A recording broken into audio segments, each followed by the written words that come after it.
Sedangkan di luar dari yang 14, perhatikan ayat Allah Subhanahu wa taala.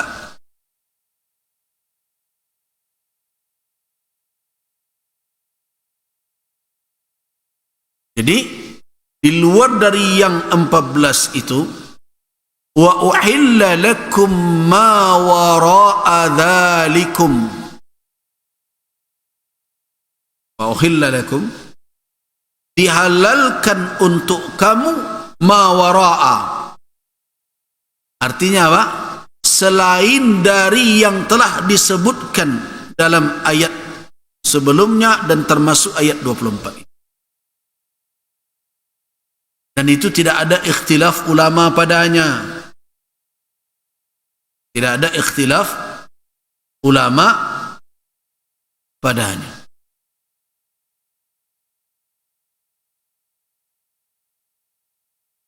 Perlu diingat. Nah, karena itulah makanya tidak bisa pernikahan sesuku di Minangkabau itu masuk kategori yang diharamkan. So, kalau ada yang mengharamkan berarti bertolak belakang dengan ketentuan Al-Quranul Karim.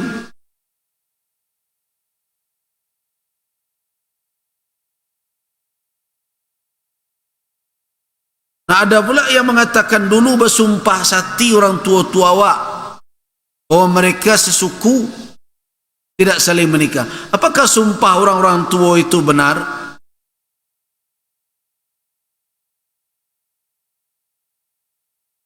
Jadi ingat, kalau awak orang Minang yo lai tahu jo syarak, jangan dicari-cari alasan untuk menentang ketentuan Al-Quran dan Sunnah.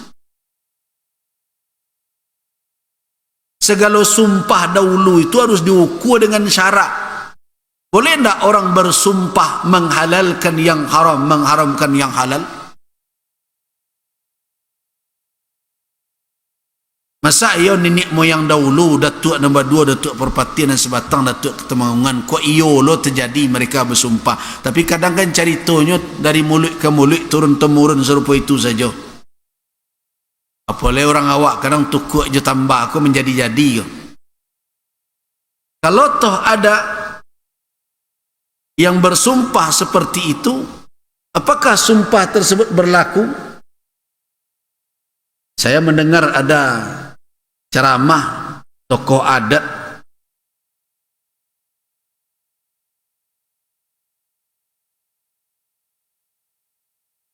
ya,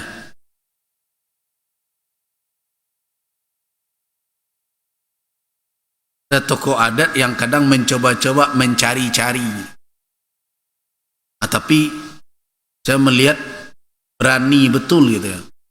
Kadang nyerempet ke masalah syarak, masalah agama, padahal dia bukan ahli di situ, bukan pakar itu. Itu yang susahnya kita ini, kalau sudah didudukkan di mimbar ini, di meja atau di kursi ceramah ini, merasa tahu sewak sadonya gitu. Dan itu saya melihat sering itu orang-orang meminta dia bicara. Tapi saya berkali-kali perhatikan dia telah masuk ke ranah yang tidak keahlian dia. Kadang kajian syariat dia pretel-preteli. Dolan mengecam baku anak-anak tangka kini karena ketika lah ia mengarik tali pusiknya ndak dipandang le doh. Mana ni jauh mana apa. Itu berdukun namanya tu.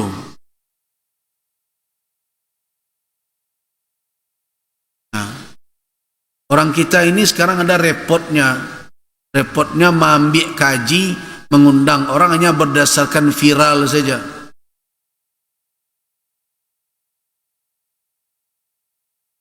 Nah, di antaranya ada dia mengatakan begini, saya khawatir ni menyesatkan.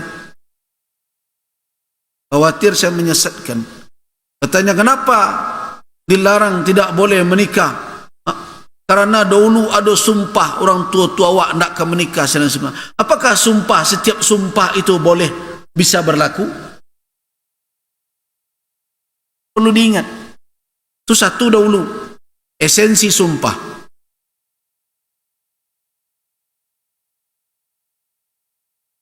Kalau ada sumpah yang berakibat menghalalkan yang haram, mengharamkan yang halal, boleh tak berlaku? Enggak. Apa dalilnya? Coba lihat surat At-Tahrim. Nih. Rasulullah sallallahu alaihi wasallam pernah bersumpah tidak akan menggauli istri-istri beliau demi untuk menyenangkan, karena mereka saling cemburu-cemburuan. Perhatikan. Nah.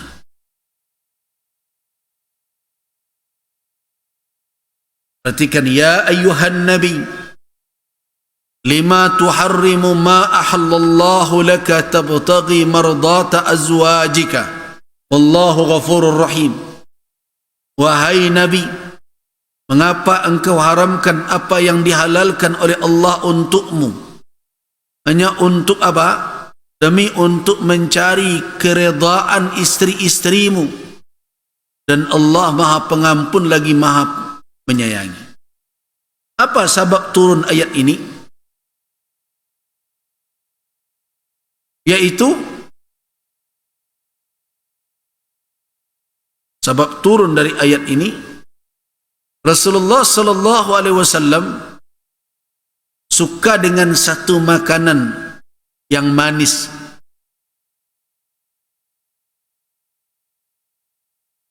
Kemudian dan juga suka madu. Itu kesukaan Nabi sallallahu alaihi wasallam.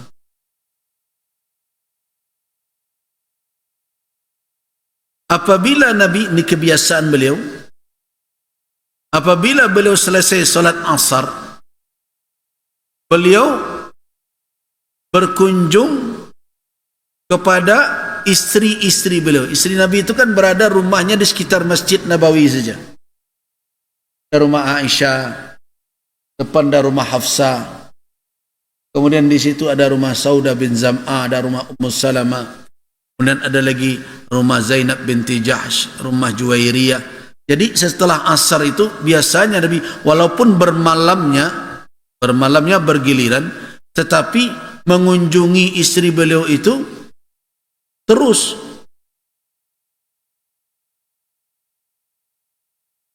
Nah, kesukaan beliau dari sisi makanan adalah al-halwa, ada makanan yang manis, dan juga suka asal.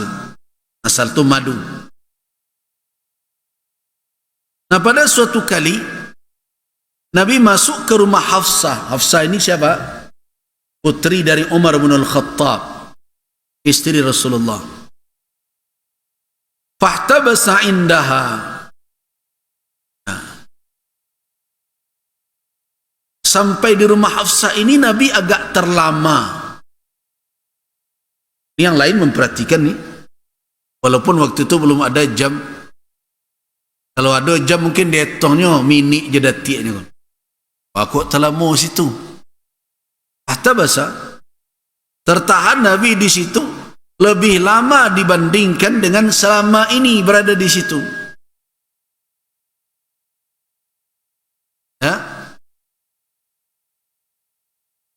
Kemudian Ummul Mukminin Aisyah radhiyallahu anha bertanya kepada Hafsah radhiyallahu anha, Ummul Mukminin Hafsah, "Mana kok talamu Rasulullah di rumah engkau?"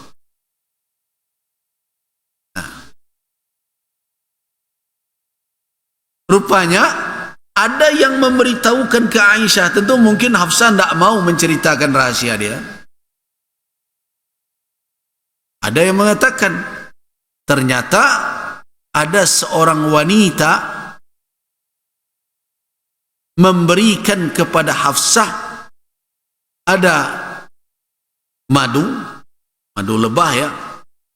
Jadi setiap Nabi datang berkunjung ke rumah dia, dia sediakan terus madu ini. Nabi karena suka madu, akhirnya terlambatlah, agak terlama di rumah Hafsah, terlambat ke tempat itu. Nah, ketika tahu rahasianya itu, maka Ummul Mukminin Aisyah radhiyallahu anha mencari komplotan. Yang lain nih. Nah, ditemuinya lah Saudah bin Zam'ah. Saudah ini adalah istri Nabi yang paling tua, yang beliau nikahi setelah Ummul Mukminin Khadijah. Ummul Mukminin Saudah bin Zam'ah radhiyallahu anha dinikahi oleh Nabi setelah wafatnya Khadijah Ummul Mukminin radhiyallahu anha. Nah, diceritakan oleh Aisyah kepada Saudah bin Zam'ah. Nampak Nabi lama di situ karena itu disuguhkan. Asal ada orang nambah hadiah dari kaumnya, rupanya ada yang terus mensuplai madu untuk Hafsah tadi.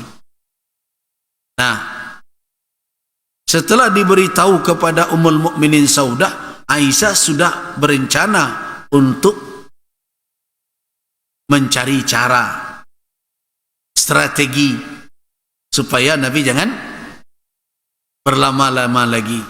Nah, apa usulan dari Ummul Mukminin Aisyah kepada Ummul Mukminin Saudah? Nanti dia setelah Hafsah biasanya ke tempat Saudah bin Zam'ah. Nanti kalau Nabi masuk ke rumah engkau setelah dari tempat Hafsah, nah, ketika Nabi menghampir kepadamu, maka katakan saja, ini ada apa nih, kok bau, ada bau tidak sedap ya? Nah, begitu. Ada apa ini, kok tak enak ya baunya? Jadi kalau basuh awak, tutup-tutup hidung salah. Nah, ini Aisyah yang punya nih, yang punya ide. Tapi dia minta Saudah yang menjalankan. Sedangkan dia tahu, Aisyah dan lain-lain tahu Rasulullah itu paling pantang kalau dari tubuh beliau tercium bau tidak sedap. Itu Rasul. Karena itu Rasulullah senang kali dengan tib, dengan minyak harum. Makanya kata Nabi, dua dari dunia kalian yang saya cintai. Yang pertama adalah istri, wanita. Nabi sayang kepada istri-istri beliau. Dan yang kedua apa? Tib, harum-haruman. Jadi beliau tidak senang kalau ada tercium bau tidak sedap dari tubuh. Nah, ketika sampai di rumah Saudah bin Zam'ah radhiyallahu anha, Saudah menjalankan strategi yang dibuat Aisyah tadi. Kok ada bau-bau yang tidak sedap ya? Nah, apa kata Nabi? Kalau itu terjadi, tentu Nabi akan berkata, saqatni Hafsatu syurbata asalin. Saya diberi minum madu oleh Hafsah tadi. Nah, dengan demikian, begitu juga disuruh pula Safiyah berkata begitu. Safiyah binti Huyai. Jadi berkomplotlah lain-lain. Dan sudah dua orang yang dibujuk oleh Aisyah dan setuju, karena mungkin juga tidak nyaman bako di situ lama. Nah, ketika Nabi masuk ke rumah Ummul Mukminin Saudah berkata begitu, setelah itu masuk pula ke rumah Ummul Mukminin Safiyah binti Huyai juga berkata demikian. Nah, jadi ketika itu, ketika Rasulullah sallallahu alaihi wasallam menghampir kepada istri yang telah sepakat tadi,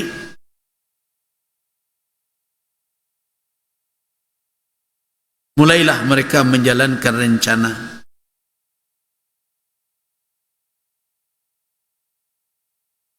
Ketika Nabi diberitahu seperti itu, sudah 3 istri masuk ke rumah Saudah, masuk ke rumah Safiyah, begitu juga masuk ke rumah Aisyah, ya sama saja. Ada bau tidak sedap. Nah, ketika itu terjadi, tatkala Rasulullah masuk lagi ke rumah Hafsah, qalat law ya Rasulullah alla usqika minhu, qala, saya tidak akan memberi minum karena sudah heboh, tidak tak akan memberi minum engkau lagi dengan itu. Jadi tidak lagi oleh madu itu oleh Hafsah. Nah, kemudian apa kata Rasul? La hajata li bihi taqulu Saudah.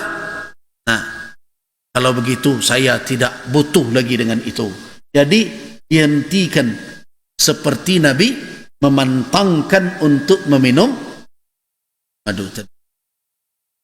Apa kata Ummul Mukminin Saudah ketika subhanallah laqad haramnahu.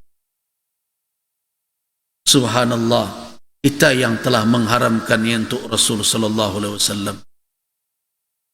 Apa kata qalat qultu, kata Ummul Mukminin Aisyah supaya jangan kedengaran oleh Nabi, uskuti, an yang salah. Baca dengar lo dek Rasul, ku awak nan jadi tampang bala ku. Tengok Nabi nak minum madu lagi. Nah, itulah yang akhirnya salah satu sebab turunlah ayat, ya Nabi, jangan engkau haramkan apa yang telah dihalalkan oleh Allah untukmu. Nah, sekarang masa ada orang Rasul saja sampai bersikap demikian ditegur oleh Allah. Ya, masa nenek moyang wak dulu bersumpah, yang awak tahu nenek moyang wak dulu itu yang mengasaskan awal adat istiadat sejauh yang kita ketahui adalah non muslim. Masa ia sumpahnya setelah berganti generasi masuk Islam, sumpah itu masih juga berlaku? Oh, tidak bisa. Nah, kalau kita masih perlakukan berarti tidak berlaku itu adik besan di syarak itu. Adik besan di syarak itu di mana adat-adat yang telah diasaskan dahulu itu harus disesuaikan dengan ketentuan syariat. Nah, karena itulah makanya yang bisa dikarenakan ada kekhawatiran mudarat yang tiba, menikah sesuku itu tidak sampai kategori haram, hanya sekedar pantangan yang dibenci dilakukan, tidak jatuh kepada perbuatan melakukan yang haram. Ini baru satu kasus. Ingatkan kasus Abu Bakar As-Siddiq. Abu Bakar As-Siddiq pernah bersumpah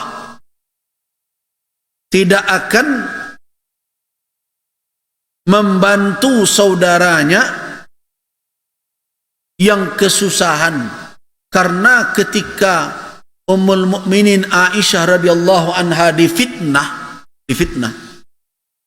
berselingkuh, difitnah, sehingga turun ayat Allah Subhanahu wa taala yang memberitahukan kesucian Ummul Mukminin Aisyah bahwa itu hanyalah ifik, hanya berita bohong. Perhatikan,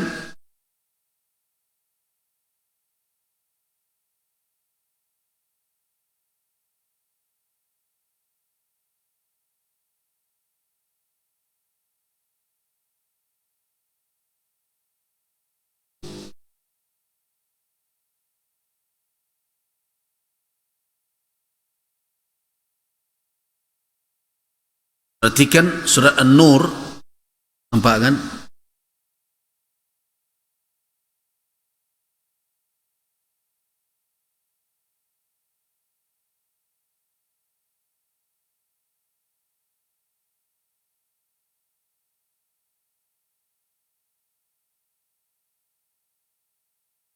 Innal ladzina ja'u bil ifki usbatun minkum la tahsabuhu syarran lakum bal huwa khairul lakum likulli imri'in minhum ma iktasab min al-ithm walladhi tawalla kibrahu minhum lahu adhabun azim laula idh sami'tumuhu dhanna al-mu'minuna wal mu'minatu bi anfusihim khairan wa qalu hadza ifkum mubin.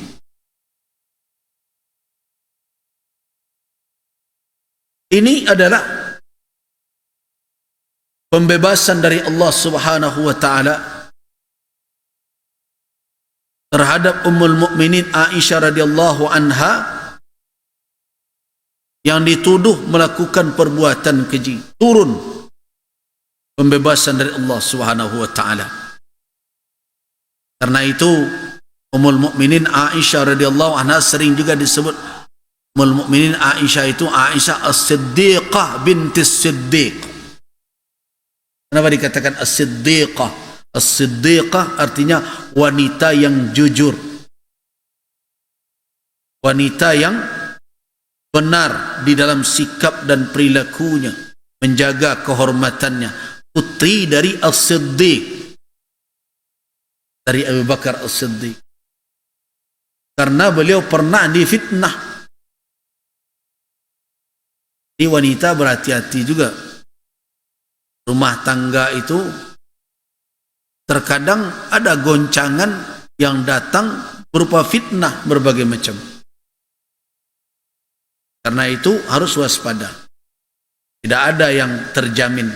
Rumah tangga Rasulullah saja juga digoncang fitnah. Nah, ada keluarga Abu Bakar. Keluarga Abu Bakar As-Siddiq, ya tentu kerabat dari Ummul Mukminin Aisyah. Ada yang tidak berpihak kepada Ummul Mukminin Aisyah ketika isu fitnah itu bertebaran.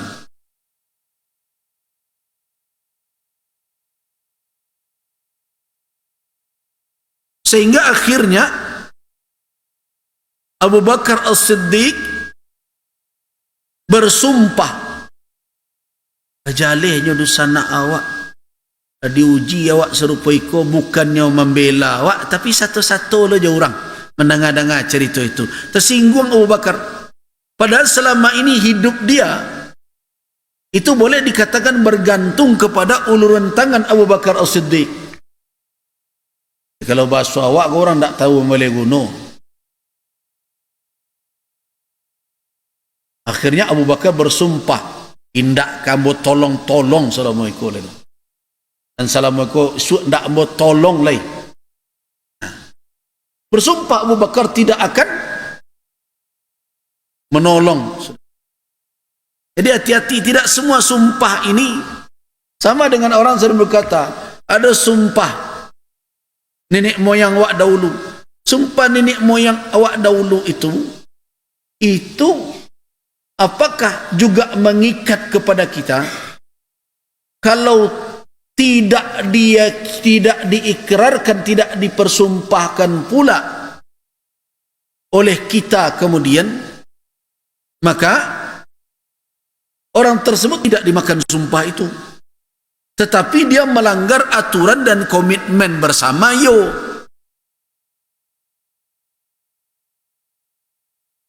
Itu makanya setiap menagakkan gala kan dia ambil sumpah pengulu lihat kan. Karena tidak sukui dengan sumpah pengulunan dulu pertama tu. Makanya setiap gala dilewakan akan diambil sumpahnya balik. Nyoka menjalankan tugasnya sebagai nenek mama. Kalau orang pek gini sebagai pengulu kah, sebagai manti kah, sebagai dubalang kah, sebagai malin kah. Dan kalau dia tidak menjalankan tugas itu, maka dia bersedia kateh indak berpucuk, ke bawah indak baurek, di tengah gigit kumbang. Itu sumpah yang diiringi dengan apa? Diiringi dengan kesediaan menerima laknat dari Allah Subhanahu wa taala. Jadi seperti mubahalah. Yang perlu diingat itu. Nah, badang kau diulang sumpah, karena sumpah pengulu dalam hati tidak berlaku untuk dia, kecuali kalau dia bersumpah pula.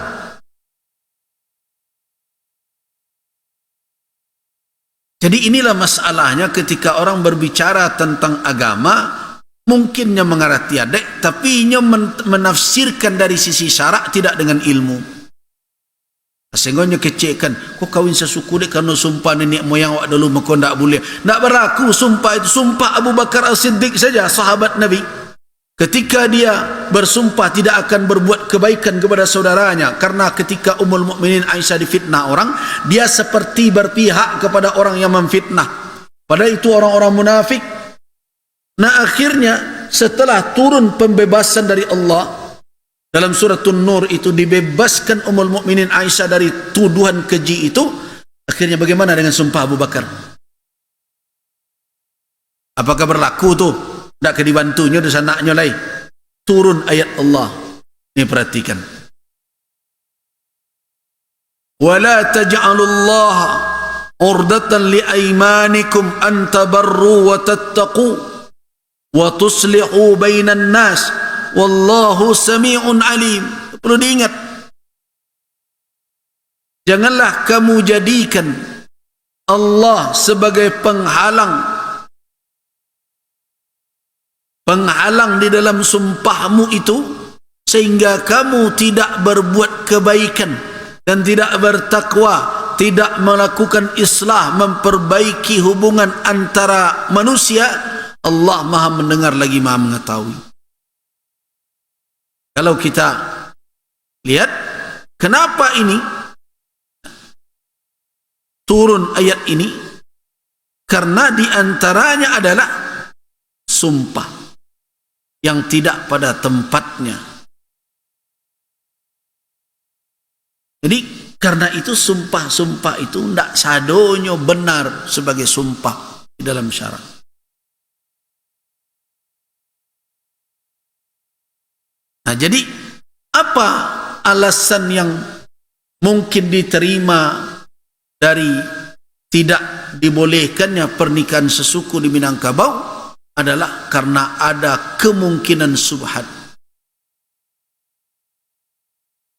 Itu subhat radha'ah, subhat sepersusuan, dan adanya mudarat yang bisa merusak kehidupan seseorang karena kondisi sosial tidak menerima.